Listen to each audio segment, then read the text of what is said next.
American University in Cairo, and I'm delighted to welcome you today to a new edition of the Willard W. Brown International Business Leadership webinar series. This edition of the series is organized jointly with the American Chamber of Commerce in Egypt. I'm delighted to be joined today by James Harmon to discuss his recently published book titled Up and Doing, A Life of Investing in a Better World. Let me briefly introduce Jim. He's the chairman of the Egyptian American Enterprise Fund and the co-chair of the board of directors of the World Resources Institute. He was the chairman of the Export-Import Bank in the United States from 1997 to 2001.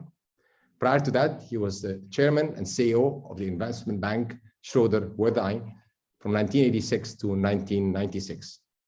Jim received a BA in English Literature from Brown University and MBA from the Wharton School.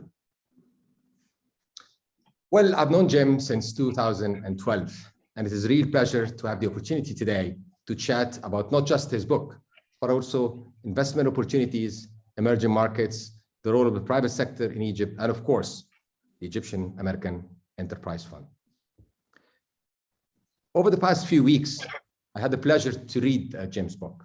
He shares his rich and diverse experience from across the United States, but also experiences and projects and initiatives in Russia, Africa, and Asia. His travels took him to many, many countries around the world, but also his passion to climate change, and of course, his philosophy on the role of investment as a platform for a better world with implications on millions of lives and livelihoods. Throughout the book, he shows his enthusiasm to making a difference to society. He also shares some of the ups and downs in his successful journey as an investment banker, but also as a public servant and as an environmental leader. He addresses a wide variety of issues related to investments, economic development, environmental sustainability, and of course, politics, fundraising, and many more. We have a lot to cover today, so let's start. But just one housekeeping announcement. If you have any questions during the session, please write them in the Q&A session.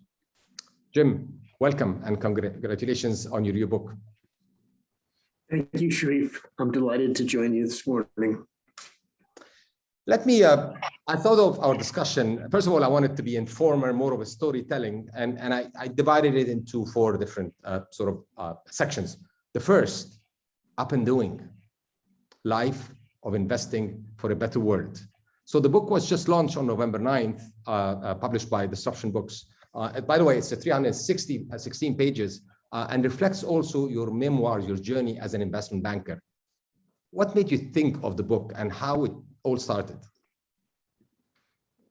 I first thought about writing the book when I was working as the chairman of the Export-Import Bank and traveling around the world, many times with President Clinton. And many times people would say, you should keep good notes, which is something I advise all young people to do, because you never know when you're going to write a book. And if you could keep a bit of a diary, I would have been better off instead of trying to remember everything. But I thought about it in 1998, 1999. The University of Maryland approached me about writing something, and I started to think about it. But then I never had the time until the last 2 years when COVID hit and we were all sequestered in our homes. I had the opportunity to write it. Excellent. So when you start the book, what really inspired you? Was it sharing with the community, giving back to the community? What really inspired you to write the book? I would say two things. One, I think the success that we've had in Egypt for the Enterprise Fund encouraged me to tell that story so that the United States and maybe other countries would also create enterprise funds to support the private sector in the developing and frontier world. So the more we saw of the success that we had in Egypt, the more I realized I have to tell the story. That would be I would call it the professional reason for writing the book. The more personal reason was that I look back on my life and I have concluded that much of the success I've had is related to building relationships and building relationships, getting to know people, whether it be in Egypt or whether it be in any of the countries that I traveled to, was very significant for me and much more than, let's say, looking at the computer every day. So when I meet lots of young people who are focused on watching the screen, so to speak, I think I ought to try to explain how important it is to build relationships and to get out and meet and be with people.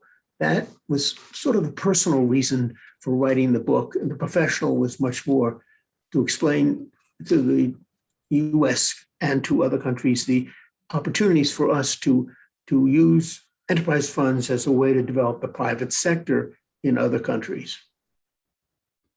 I believe the notion of building relationships is core across the whole book, and we're going to come into that later on. Would you consider the message you want to send to your readers of the book, the impact of building relationships on society, and how this is a good start, whether these relationships are in government, in civil society, in the private sector? They are the core platform based on which you can actually impact society. Would you consider that as a fair statement? Yes, I think I always remind people when I was first as chairman of the Export-Import Bank, and we had a G7 meeting, and I was chairman of the G7 meeting for our group, and I tried to explain to them the importance of the environment and that we can't all pollute the world without it impacting each other. And I asked the other countries in the G7 to vote for the kind of guidelines that our Congress had set upon the Exim Bank in the United States, not to finance projects that were polluting the world.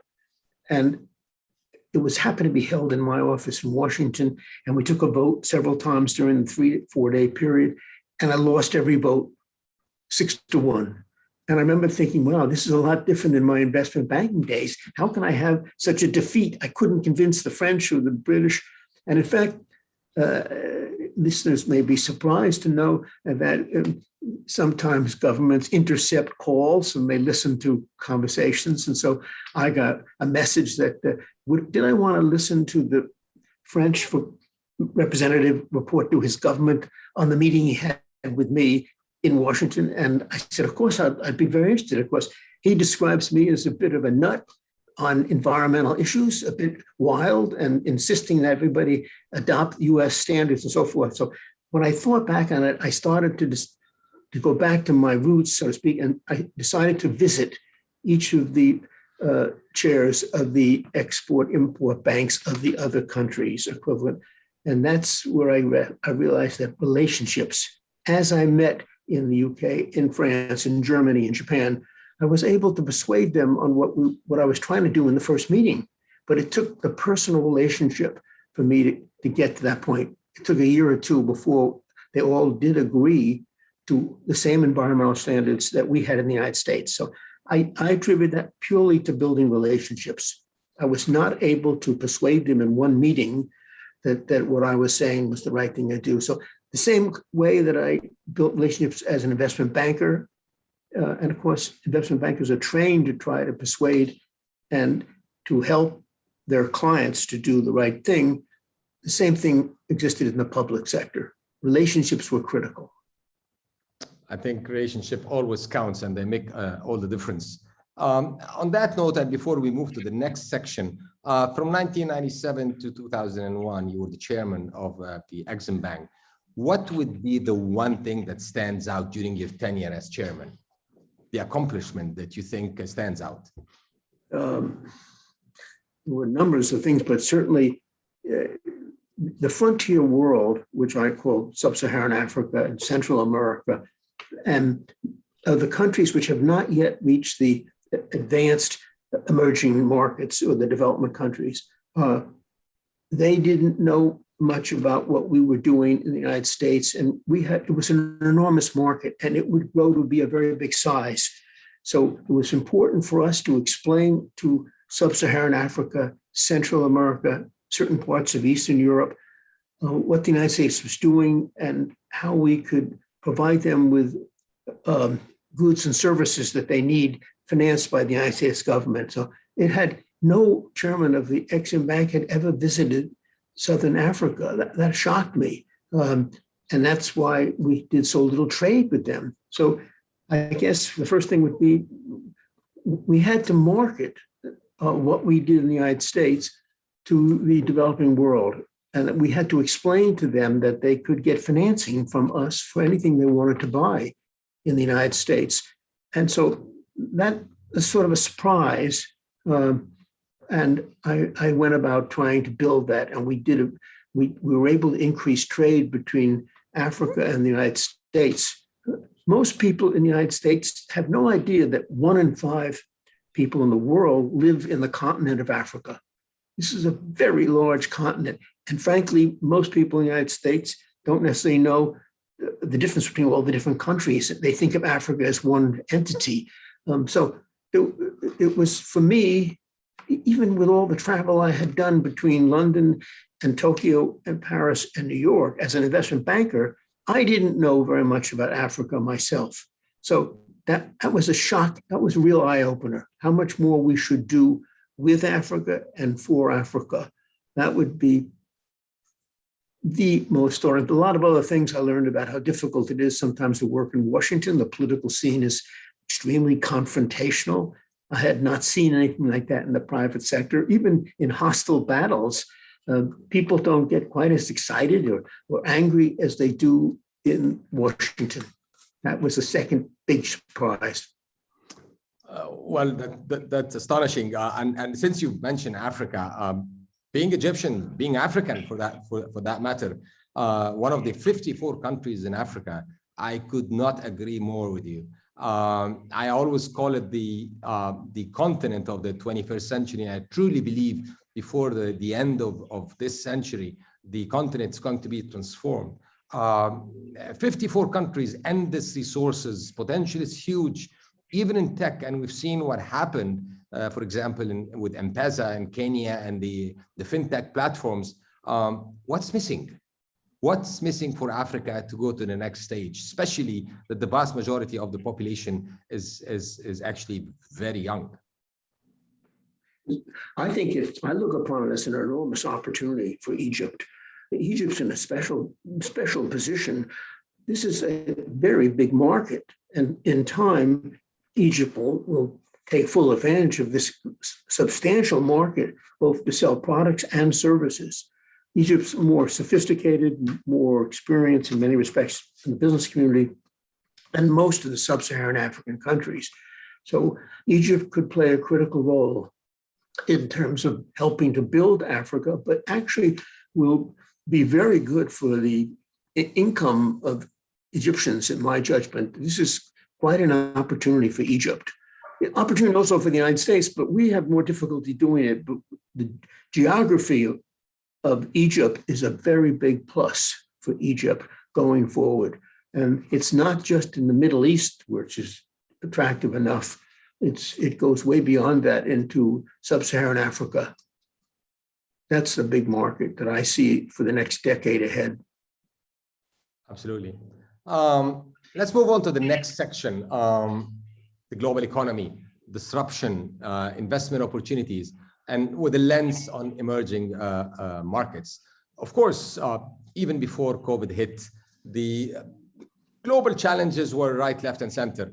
And I believe even before COVID, we had seen the best of globalization already. That doesn't mean that we should not have globalization, we should not have international collaboration, but we need to think in a different way, especially after what we've gone through over the past close to 2 years now. I believe the first COVID case hit China was November 19th, so we're just 3 days short of 2 years. So with that,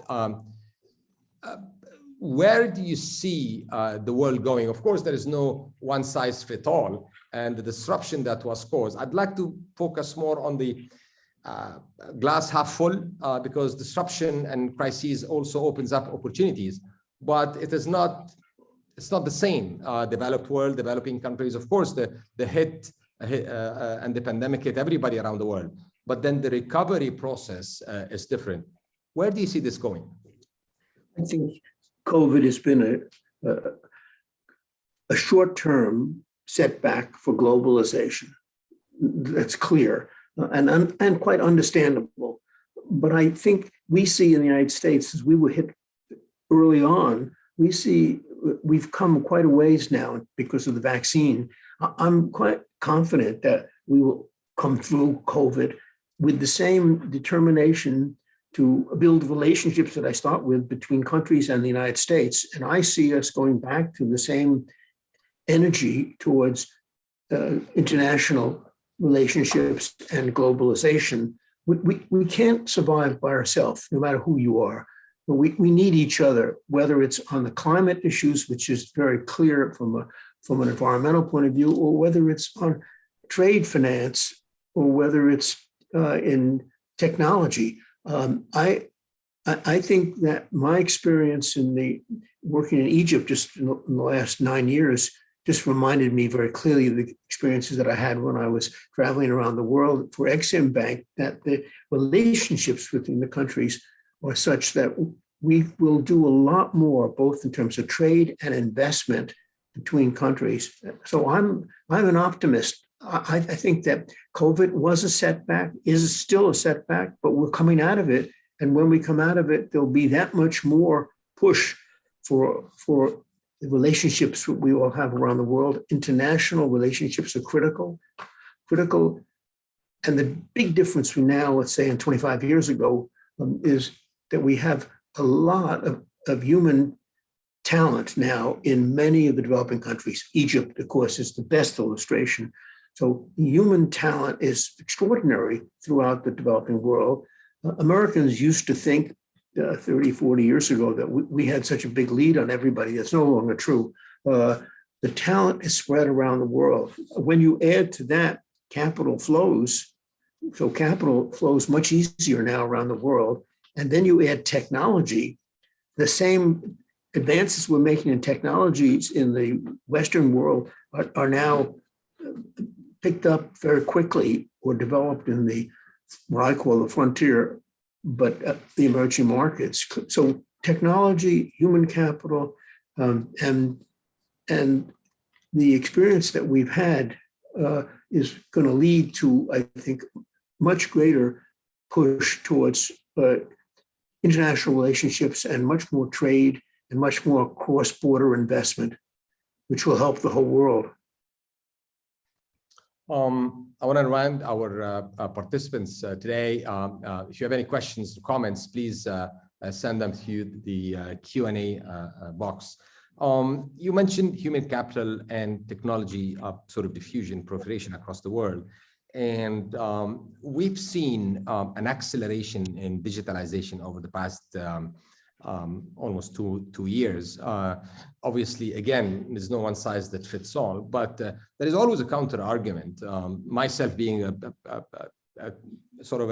by training, technology management across my experience, but there is a counter argument that digitalization, as much as it can become an equalizer, it can also exacerbate the problems already existing and the divides already existing, more obviously in the emerging economies versus developed countries.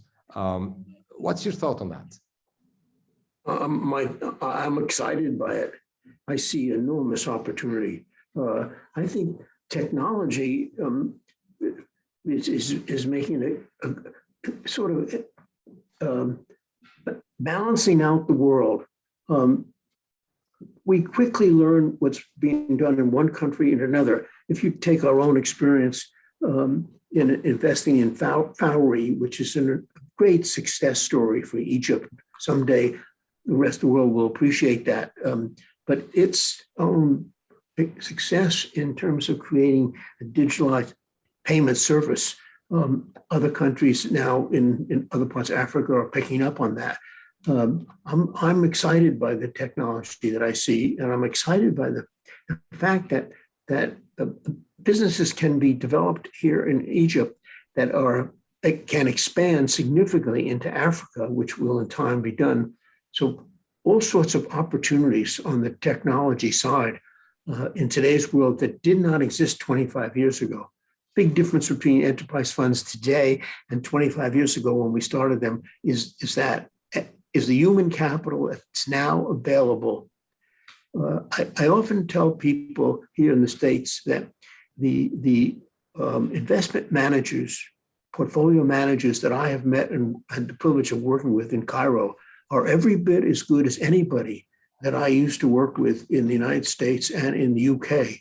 So they are people I would have gladly been partners with in all my investment banking work.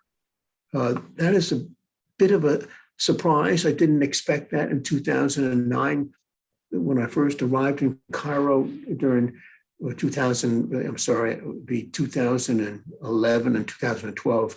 When I first arrived, there was a lot of chaos, but I did not expect to find the kind of talent in my sector, which is investment analysis, portfolio management, building a business in the financial community.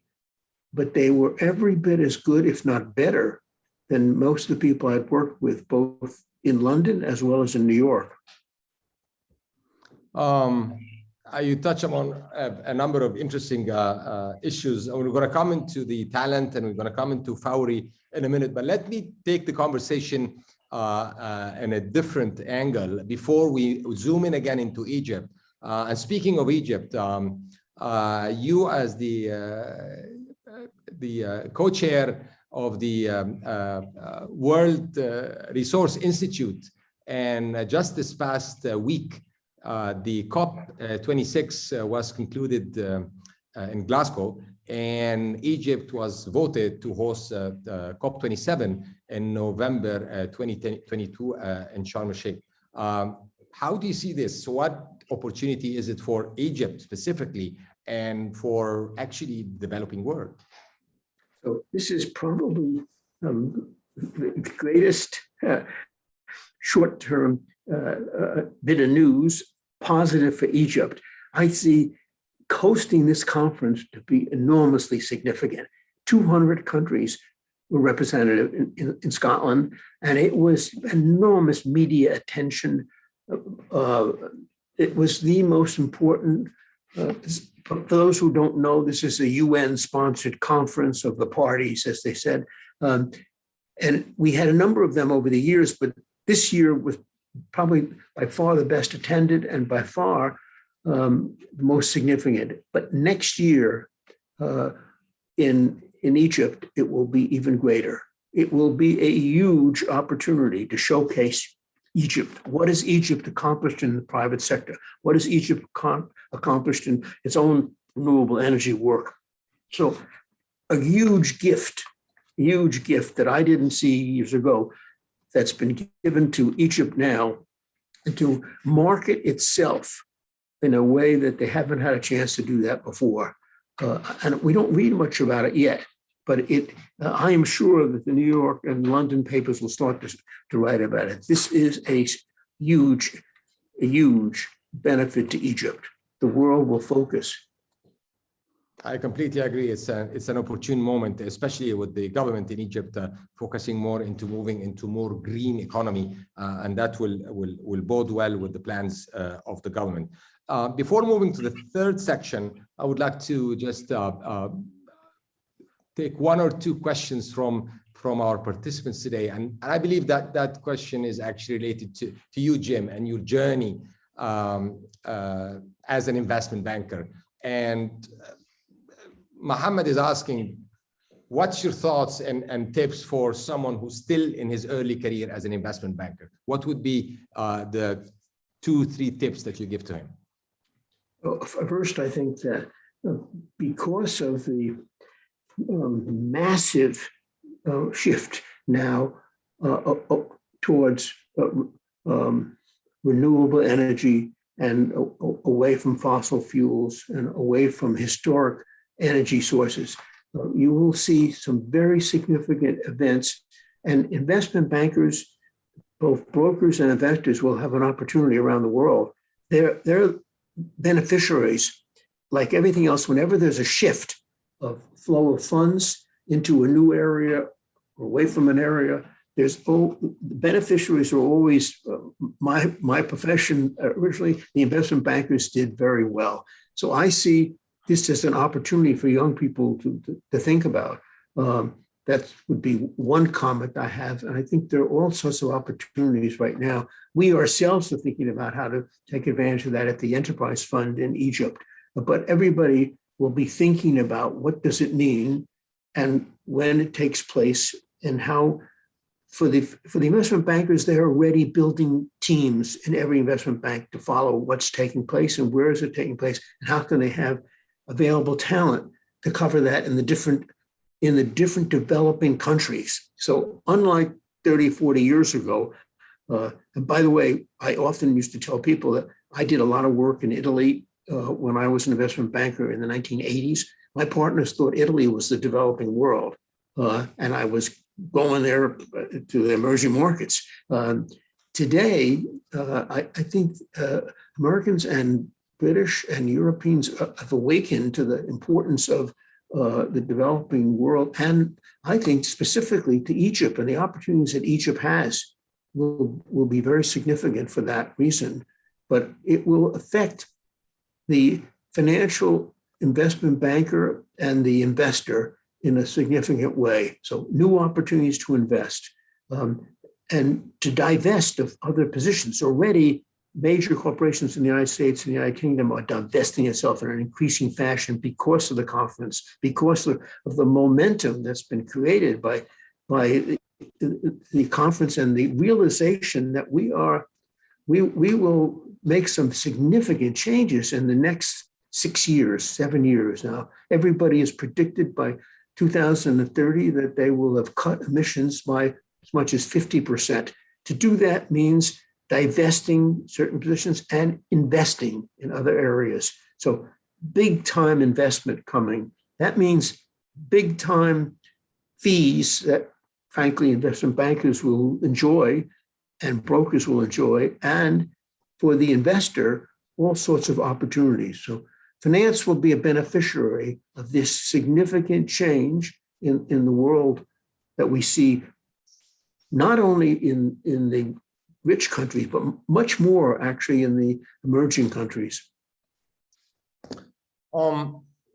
You keep on referring to change, and we live in a world of change. We live in a world where the only constant thing is change. So another question from Mohammed Ghurab, and I quote, soon there will be a new method of decentralizing banking, peer-to-peer lending. How could banks be ready for such reform? Obviously, there is the proliferation of technology platforms and the abilities enabled through innovative technologies. How do you see the banking sector coping with that? I think the banks pretty much everywhere missed an opportunity early on to move in terms of technology and build the platforms.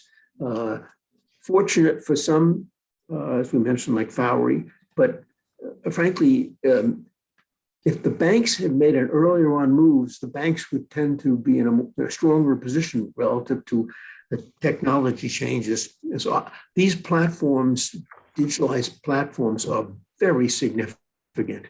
At some point, I should just tell the story what we've done in that area for the Enterprise Fund. But I see the commercial banks struggling to adjust to the change, and they're almost so big it's hard for them to do it. But some will get there, and some will merge with others as a result of it. But it's a very significant change for banks. Jim, let me move to the third section of the conversation, and I'm zooming in now to Egypt. We have two more sections, one about Egypt and one about the Enterprise Fund. So let's zoom first on Egypt. You started looking into the market in Egypt, as you said, and your first visit back in 2011, where the economy was in a different place compared to today. And on the back of a successful IMF-backed program from 2016 to 2019, which helped to stabilize the economy and led to positive macroeconomic indicators. In fact, this past April 2021, the government actually embarked on another reform program 2.0 program, namely the National Structural Reform Program. It's a 3-year structural reform program which is focused on sustainable growth and aiming to realize 6% growth rate with a focus on a number of key sectors, including manufacturing, agriculture, and information and communication technology, while supporting the private sector. So from your own lens, as someone with global experience, having been focused on the Egyptian market for close to 10 years now, and even before that, you were looking at the market as part of Africa and part of the emerging economy. What's your sort of bird's eye view on the Egyptian economic prospects moving forward? So I'm bullish on the Egyptian economy. I'm delighted to have learned about the government's new program and the work that the government has done to help grow the private sector in Egypt is very significant and will attract a lot more attention into Egypt from the investing communities around the world. So credit to those who made that decision on the new plan. I think the Egyptian economy will grow at north of 5%, maybe close to 6%. And I see some sectors growing at a much greater rate. So big opportunities in Egypt. Egypt is of course, over 100 million in population. Is a significant country for investment opportunities, which this effort by the government to grow the private sector role is applauded, certainly by the United States and by us. And we see this as just creates a terrific opportunity for investors. Just a follow-up question on that, and I can't help myself, but going back to digital transformation and the acceleration and the role of technology, closing gaps if the right enabling environment is out there. If I look at the ICT sector in Egypt, it has been growing year on year for the past 3 years by 16%. And with an investment that has been put in the infrastructure close to $2 billion, but also it has been contributing to GDP 4%.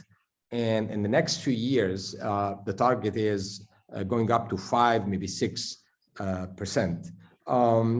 Looking at that sector, in line with your interest in the growing tech-based entrepreneurial ecosystem in Egypt, how do you see your experience, not really focused on the enterprise fund, but holistically, having looked at that market for 10 years, how would you rate that and the prospects, see the prospects?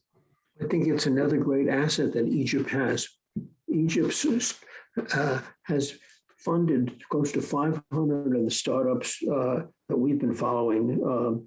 So as funding became available, and certainly in the tech side, Egypt has made very significant progress. So to me, when I mentioned before about the conference coming up, that's a short-term positive. That's going to be a big boost for attention towards Egypt and its economy and so forth. But the long-term growth comes from what's being done in terms of the financing of the ecosystem for startups in the tech area. They've made a lot of progress. So I see Egypt is in a very good position to continue to support its startups and to attract increasing talent into that area. That's a positive long-term that will eventually accrue to the valuation of companies in Egypt and to attract foreign direct investments. I just read in a report a couple of days ago that the size of the VC market in the MENA region has reached around $2 billion per year, with Egypt relatively taking the bigger chunk from that amount. Do you think this is a sizable amount, or it should be, this is way below par or way below the prospects out there? I think it's way below where we'll get to. I think it's just, even we in the United States have been of course, like everybody else, shocked at the size of the tech companies that now dominate our securities markets and now dominate our economy. So when you factor in how large Google and the others have become, and what a significant impact they've made on our economy and the global economy, most of us 10 years ago even would not have predicted the size and significance of the tech world. It's a revolution. And Egypt has a chance to be a significant beneficiary of that. I see Egypt developing its own infrastructure, so to speak, in the tech area, which will be a very important asset long-term for it. So I'm torn, if I were a young person, between if I had skills in that area, going to work for the tech company here, or would I go to work for a finance company who are going to benefit also, or would I go to work in the infrastructure area? They're all going to be very significant beneficiaries of this change, but the systems that have been developed, the ecosystems that have been developed for tech companies and financing now becoming increasingly available is a very strong positive for Egypt. Speaking of tech and finance, I have a short, straight question from Noaman. Are you a fan of fintechs? Am I a fan of fintech? Fintech, yes. If you mean, I'm a huge fan of all of the technology that has come into the financial world. I think some of us were too slow to recognize that. You may remember that our first goal when we got to Egypt was to buy a bank.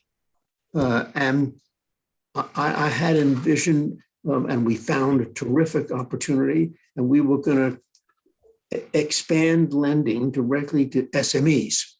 If I knew now, if I knew then what I know now, I would have focused on financial tech. Sure. I would have skipped over the commercial banks, and I would have made a huge effort to persuade Fowry to let us make an investment, but I would have gone to a number of other fintech companies, and not to make more money, but to make a greater difference. I just remind the listeners, our goal was not to make the most money of everybody. Our goal, we didn't want to lose money, but our goal was to try to grow the private sector in Egypt, and also to maybe create a little different gender balance. But it was to really help the private sector to grow, and that we have reported our impact report.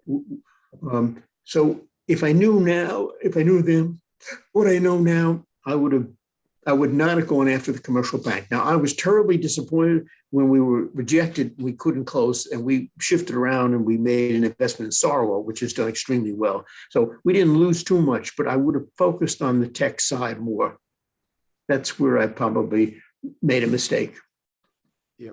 As you covered in the book, life is all full of ups and downs, and we learn from our the challenges we face, and we move on. We have a quarter of the time left in our conversation, and I'm moving to the fourth and last subject that we're covering today, and that is the Egyptian American Enterprise Fund. The book talks extensively about the fund, which has invested so far over $200 million in more than 75 companies in Egypt, and has created over 15,000 jobs. Besides that, and more importantly, also it helped attract, worked as a catalyst and helped attract over $450 million to Egypt. So the fund was established in 2011. I should say I was privileged to be one of the founding board of directors of the fund for the first 4 years. It started its operation early in 2013, and I still remember our first meeting, Jim, in January 2013, and then it made its first investment in 2015 in Fowry, followed by Sarwa Capital, and I should say the rest is history. Can you walk us through the early beginnings of the fund, its structure, how it evolved, and your first visit to Egypt? I when I'm asked that question in the United States, I remind them first that we had a lot of problems in our Congress who wanted us to feed the money to us very slowly. And if I wasn't able to explain to Egyptian co-investors or to those who were developing things that we had the money, no one believed us. And if they really read the newspapers, they sometimes saw that the Congress had put a hold on our funding. So we had our hands full in getting through the early stages in Washington. We had some of those problems when I arrived in Egypt because some of the people in the government felt, why are you doing this? Just give us the $300 million. We know how to invest in Egypt better than you do. And so it was the same thing that the United States State Department said to me. The United States State Department said, why are you creating a private sector investing in Egypt to help the private sector? We in the State Department or USAID, we know how to invest. We can do it. Now, frankly, both governments were wrong. Neither one of them could have done the job as well as the private sector, because what we learned early on, and the best decision I made early on, was to Egyptianize the enterprise fund. Everybody who was going to be searching for investments, managing the investments, would have to be Egyptian.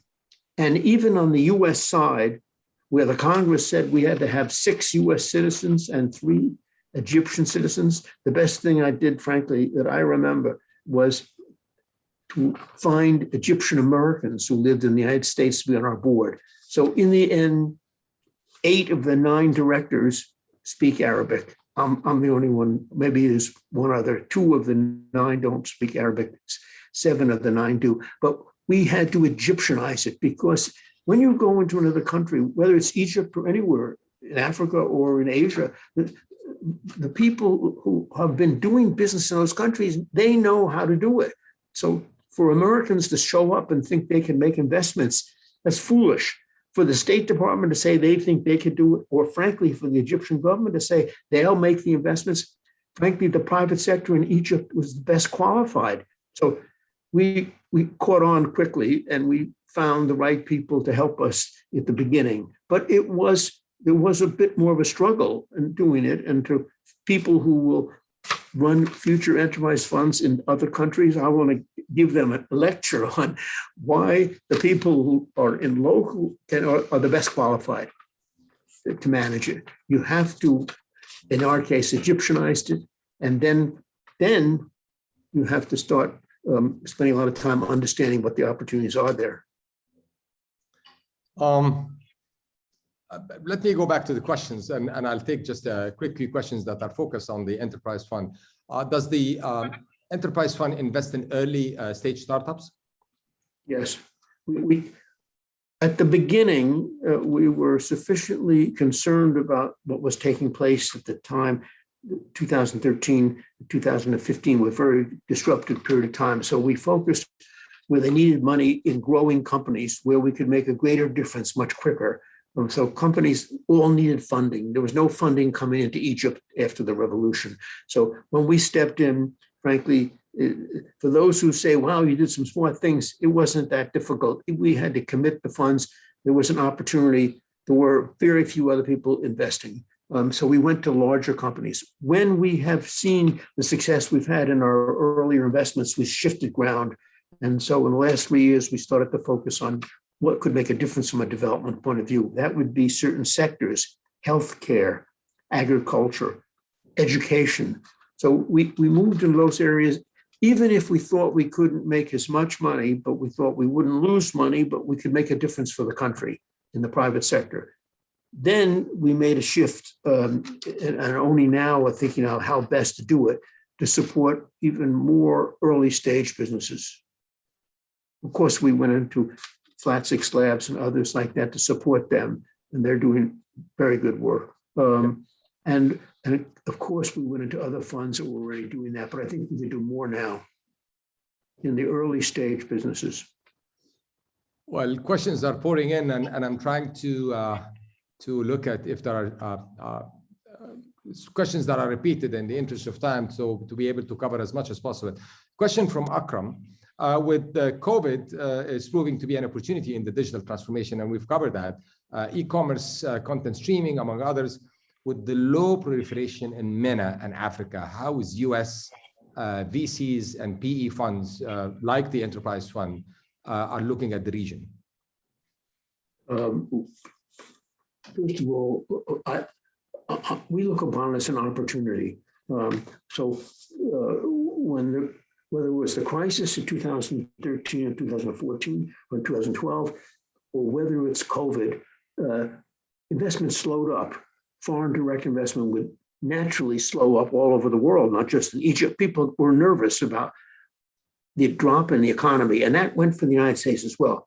That's the moment in time when you should be making investments. So as you and I have talked before about the fact that I look upon times when people are frightened as times to have opportunities to invest.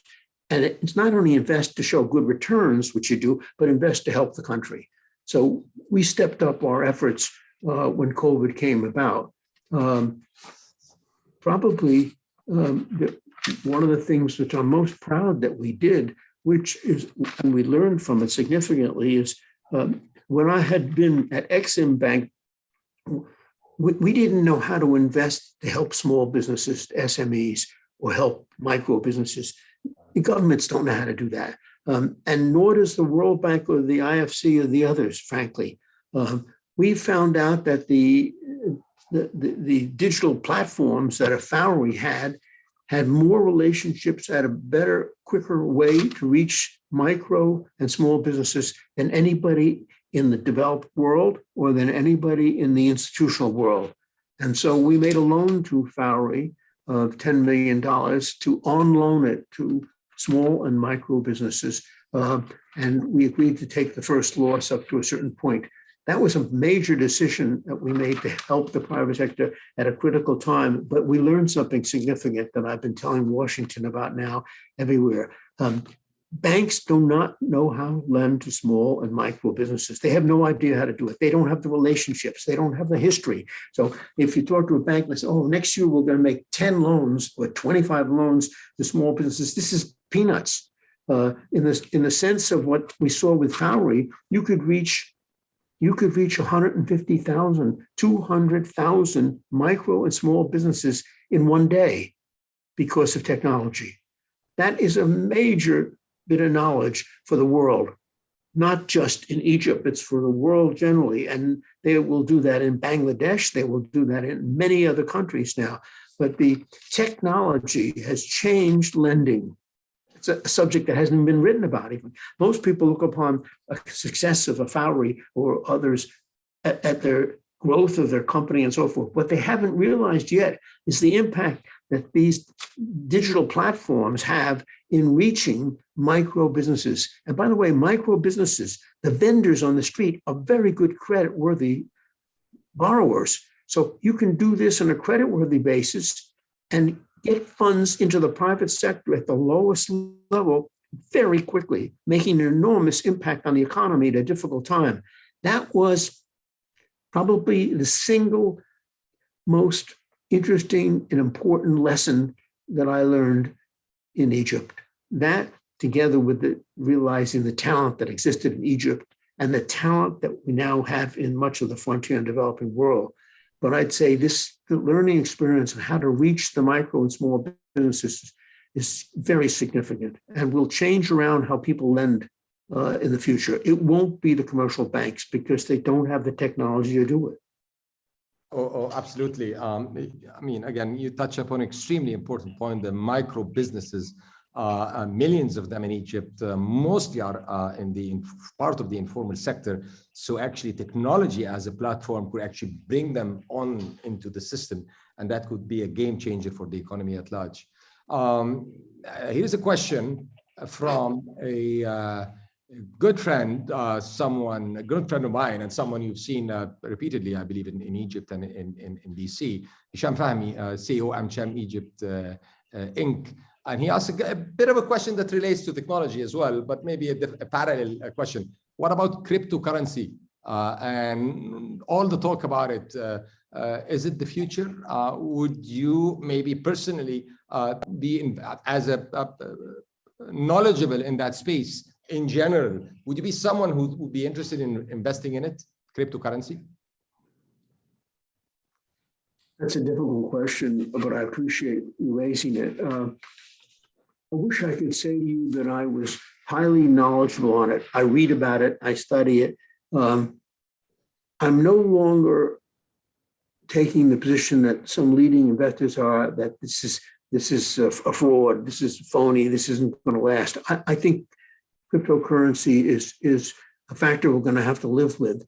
I think governments will regulate it. So we will see the Chinese will take a tough position, maybe even tougher than the United States. The United States is studying it right now, but I'm not so quick to be critical of it. In fact, I would say personally, I've made a small investment in something which I'm following, and it's educating me on the subject. So I think it's a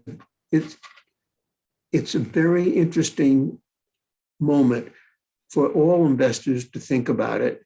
How you do it and where you do it is open for question. But I'm much more willing to accept this as a way to invest funds, and that it might make a big difference for a lot of businesses in the next decade. Absolutely. Let me move back to a question I had in mind, and this has been coming back and forth into my mind. I heard you in our meetings for many, many years saying when things really go bad, it is the right time to invest. Can you please just share with us some of the lessons learned throughout your career, and especially in the experience of the fund in Egypt? Obviously, it's a bold statement, but I'd like to hear more from you.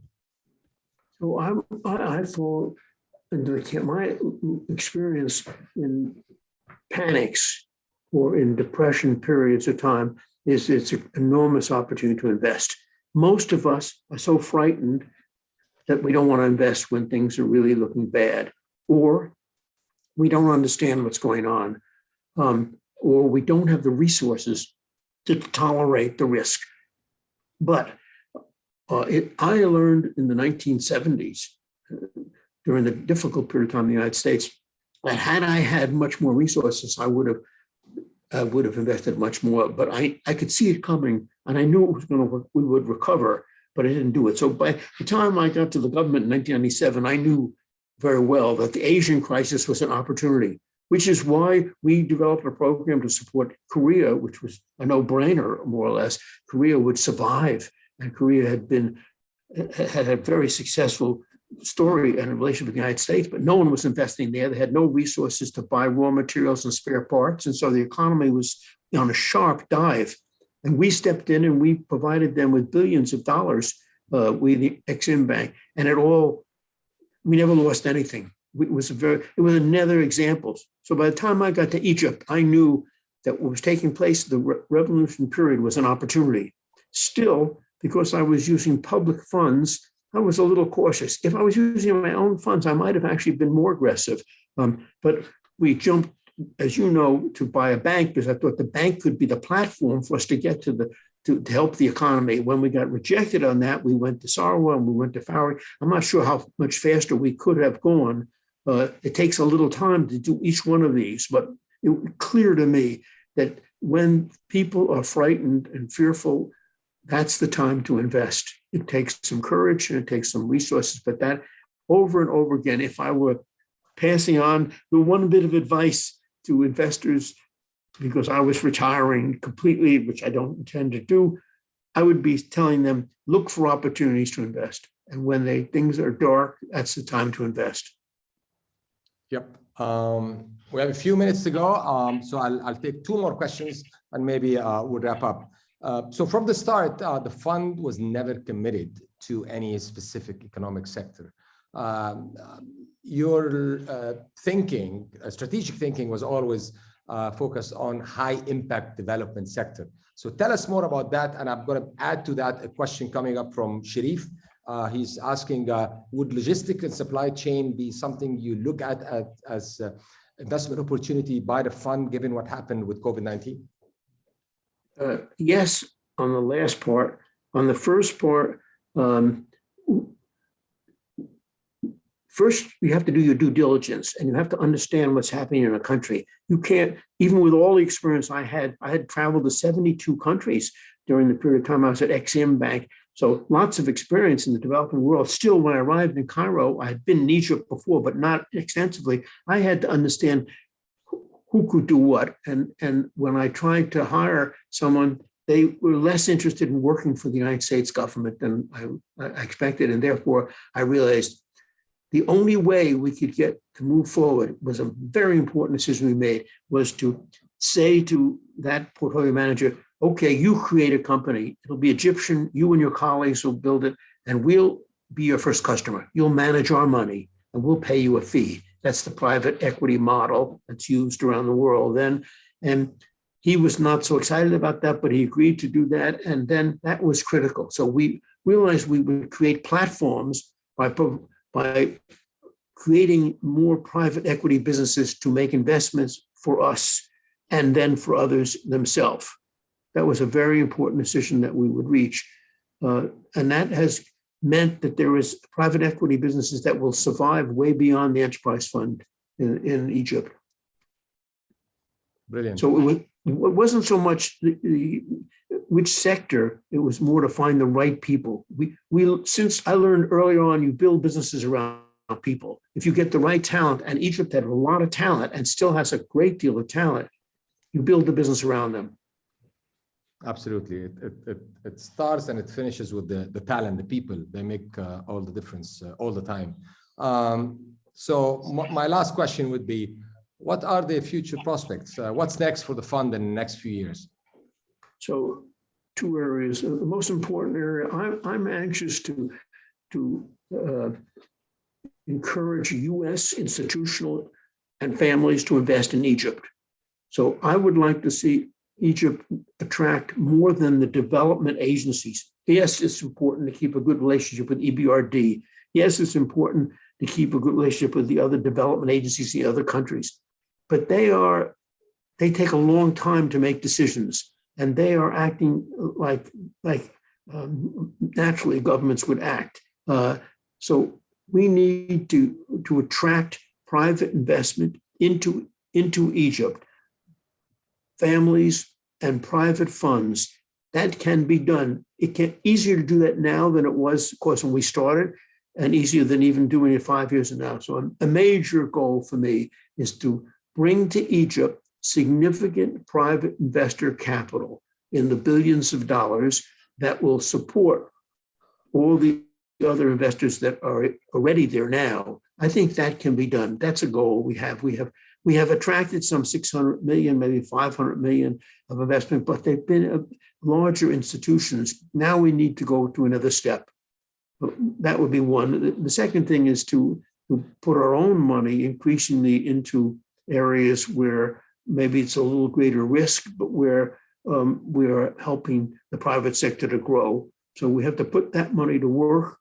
That together with what I'm pointing out in terms of attracting capital. Lastly, any of your listeners who have ideas of what else we should do to help the private sector, I'm open to.